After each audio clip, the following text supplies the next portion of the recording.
बिस्मिल्लाहिर्रहमानिर्रहीम। अस्सलाम वालेकुम। ज़रा अब तक की सूरत हाल पे बात करते हैं। देखें, एक चीज़ तो है कि तहरीक इंसाफ ने पिछले 12 घंटों में माहौल तो ज़बरदस्त बना दिया है, माहौल गरमा भी दिया है और अपने कमज़ोर हरीफ पर भरपूर आसाबी वार किया है। कमज़ोर हरीफ से मुराद मेरी ये निज़ाम है, मेरी कमज़ोर हरीफ से मेरी मुराद शरीफ ख़ानदान है, ये हुकूमत है जो फार्म 47 की है, जो जाली है, जिनके पास अवामी मैंडेट नहीं है। और ये भी आप कह सकते हैं कि पिछले 12 घंटों में जो खान के खिलाड़ियों ने माहौल बनाया है तो उनका तीर सही जाके निशाने पर लगा है। अच्छा, ये मैं आपको बता दूं कि दावे मुख्तलिफ हो रहे हैं सोशल मीडिया के ऊपर कि दो तरह के दावे हो रहे हैं। एक दावा ये हो रहा है और ये परसेप्शन बन गई है कि तहरीक इंसाफ के रहनुमाओं की आज इमरान खान साहब के साथ मुलाकात करवा दी जाएगी या कल रात को, ये जो रात गुजरी है इसमें मुलाकात करवा दी गई होगी। क्योंकि 12 तारीख को एक एप्लीकेशन दी थी बैरिस्टर गौहर साहब ने, जो वफाकी हुकूमत है उसको, और कहा था कि बैरिस्टर गौहर साहब की और सबज़ादा हामिद रज़ा साहब की इमरान खान साहब के साथ मुलाकात करवाई जाए। लेकिन हैरान कुन तौर पर इमरान खान साहब की जो बहन है नौरीन खान, जो हसन रियाजी की वालदा हैं, उनका नाम उसमें शामिल नहीं है। हालांकि ये बात बहुत ज़्यादा हो रही है कि इमरान खान साहब की बहन की मुलाकात बहुत ज़रूरी है कि वो मिलें, और वही दरख्वास्त गुजार थी मुलाकात के लिए जो दरख्वास्त उनकी मुस्तरद कर दी आमिर फ़ारूक साहब ने। और फिर ये भी आपने देखा कि जो इमरान खान साहब के काबिल एतमाद वकील इंसार हसन पंजोता साहब आज 5 दिन हो गए हैं, वो जबरी तौर पे गुमशुदा हैं, लापता हैं, और उनकी रिहाई और उनकी बाजियाबी नहीं हो सकी। और आमिर फ़ारूक साहब ने बहुत कमज़ोर ऑर्डर्स किए और तारीफ़ें की IG इस्लामाबाद पुलिस की, जिस वजह से उनकी बाजियाबी नहीं हो सकी। तो आज का दिन इसलिए अहम है कि आज 14 अक्टूबर है और कल और परसों SCO है, और तहरीक इंसाफ ने कल की जो है वो कॉल दे रखी है। तहरीक इंसाफ की जो परसों कोर कमेटी का इजलास हुआ था, जिसका अहवाल मैंने बहुत मुख्तसर से बताया था, मेरे पास मुकम्मल इन्फॉर्मेशन थी, और अगर वो इन्फॉर्मेशन मेरे पास थी तो ये कैसे हो सकता है कि इंटेलिजेंस एजेंसीज़ और हुकूमत के पास वो इन्फॉर्मेशन ना हो।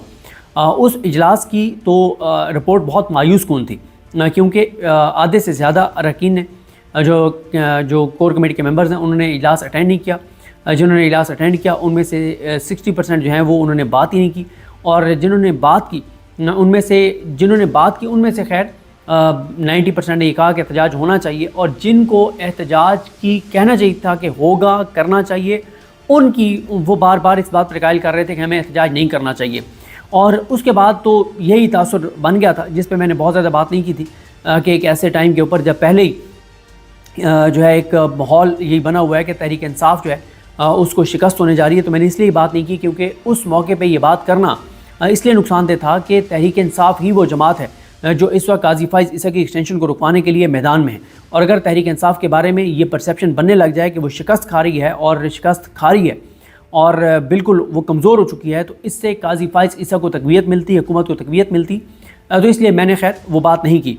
लेकिन अब आप कह सकते हैं कि कोर कमेटी के इजलास के बाद जो भी एक कमज़ोरी सामने आई थी, जिसमें ये नज़र आ रहा था कि एहतजाज PTI नहीं कर पाएगी, क्योंकि मैंने आपको बताया ना कि जब अली अमीन गंडापुर साहब का बता दिया गया कि अली अमीन गंडापुर बतौर CM लीड नहीं करेंगे, तो फिर बात ही ख़त्म हो गई। फिर उसी इजलास में, कोर कमेटी के इजलास में बात हुई कि अगर अली अमीन गंडापुर बतौर CM पार्टिसिपेट नहीं करेंगे फिर तो चैप्टर क्लोज है, फिर तो हम प्रोटेस्ट उस तरह से नहीं कर सकते। लेकिन अब अली अमीन गंडापुर साहब ने भी इजलास आज के लिए बुला लिया है, और जिस तरह से मैंने आपको अर्ज़ किया पिछले 12 घंटे में तहरीक इंसाफ ने बहुत सख्त जो है वो माहौल बना दिया, और ख़ास तौर पर जिनको क्रेडिट जाता है उसमें जो है वो नौरीन साहिबा जो है, जो इमरान खान की बहन है, सबसे ज़्यादा उनको क्रेडिट जाता है। मुराद सईद साहब को क्रेडिट जाता है, हमाद अज़हर साहब को क्रेडिट जाता है, शहबाज गिल साहब को क्रेडिट जाता है, खालिद खुर्शीद साहब को क्रेडिट जाता है।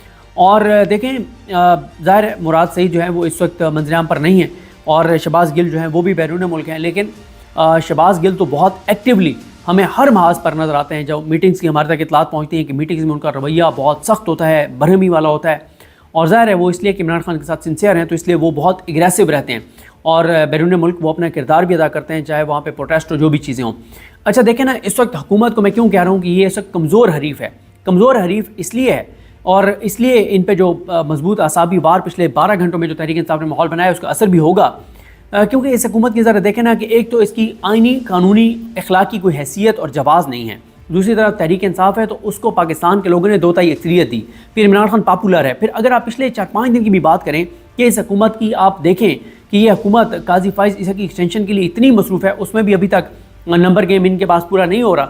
अगर हुआ होता नंबर गेम पूरा तो अब तक ये आईनी तरमीम पेश कर चुके होते। ये आप तो नजम सेठी भी कह चुके हैं कि ये SCO की आड़ में आईनी तरमीम जो है वो करवाना चाहते हैं काजी फाइज ईसा के लिए।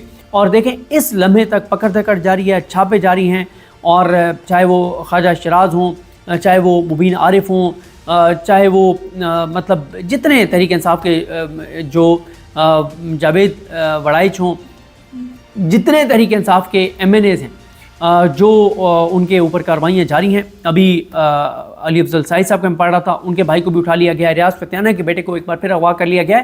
تو اس لمحے تک کاروائیاں جاری ہیں. اگر اس لمحے تک کاروائیاں جاری ہیں تو اس کا واضح مطلب یہی ہے کہ نمبر گیم اس وقت ان کے پاس نہیں ہے. اور یہ حکومت جو ہے اس حد تک لگی ہوئی ہے کہ آپ دیکھیں کہ سب سے پہلے تو آپ دیکھیں کہ کراچی میں جو سیکیورٹی لیبس ہوا، جو چائنا کا ایک ڈیلیگیشن آیا یا ان کے ورکرز آئے اور ان کے اوپر جو خود کچھ دھماکہ ہوا، 2 چائنیز کی جانیں چلی گئیں اور تقریباً 2 چائنیز جن کی جانیں گئی ان کو پاکستان نے $10 لاکھ تقریباً اس سے بھی زیادہ جو ہے وہ کمپنسیشن دی ہے. لیکن کمپنسیشن تو ایک الگ چیز ہے، وہ تو چائنیز حکومت خود بھی کر سکتی ہے، لیکن یہ بڑا ایک ہے کہ چائنیز ڈیلیگیشن کے اوپر اس طرح سے حملہ ہونا. اور پیپلز پارٹی کی حکومت جو ہے اس کا کوئی فوکس نہیں ہے سندھ کے اوپر.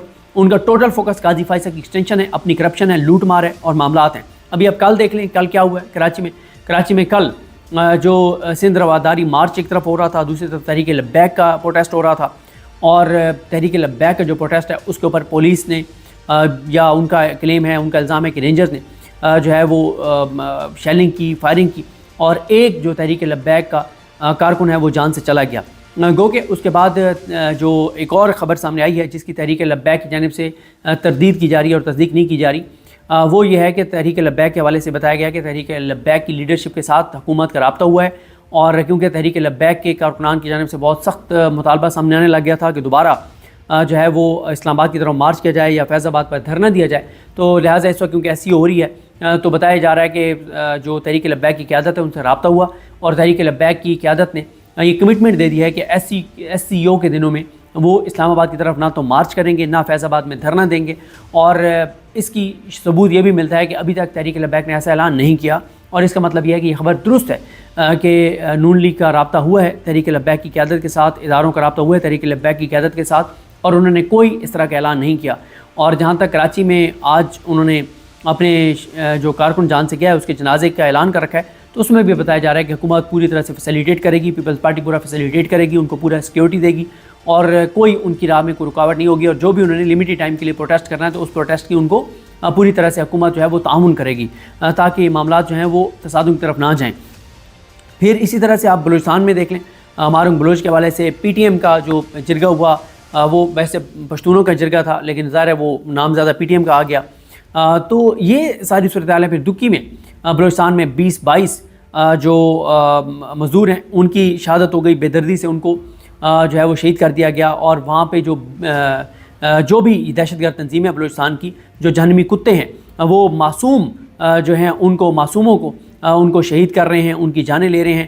کبھی وہ وہاں پہ پنجاب کے جو شہری ہیں، وہاں پہ ٹریول کرنے والے مزدور ہیں، ان کی جانیں لیتے ہیں. کبھی جو وہاں پہ جو ہے وہ وہاں پہ جو مزدوری کرتے ہیں ان کی جانیں لیتے ہیں. بڑی تکلیف دہ صورتحال ہے. اور ان دہشت گردوں کا جو ہے وہ بی ایل اے وغیرہ جتنے بھی دہشت گرد تنظیمیں ہیں یہ جہنمی کتے ہیں اور ان کا خاتمہ بہت ضروری ہے جو پاکستان کو نقصان پہنچا رہے ہیں اور نہتے پاکستانی شہریوں کی جانیں لے رہے ہیں. لیکن یہ ہے کہ اب یہ تاثر بہت زیادہ بن گیا ہے سوشل میڈیا پر. اب یہ تاثر میں کتنی حقیقت ہے نہیں ہے، یہ دونوں چیزوں کا 12-14 گھنٹوں میں پتہ چل جائے گا کہ عمران خان صاحب کی ان کے ساتھ صاحبزادہ حامد رضا صاحب اور بیرسٹر گور صاحب کے ساتھ ملاقات کروا دی گئی ہے یا کروا دی جائے گی، نہیں کروائی جائے گی. تو پھر کل تحریک انصاف پروٹیسٹ کس طرح کر پائے گی، نہیں کر پائے گی، لوگ آئیں گے نہیں آئیں گے، کال واپس لے لی جائے گی.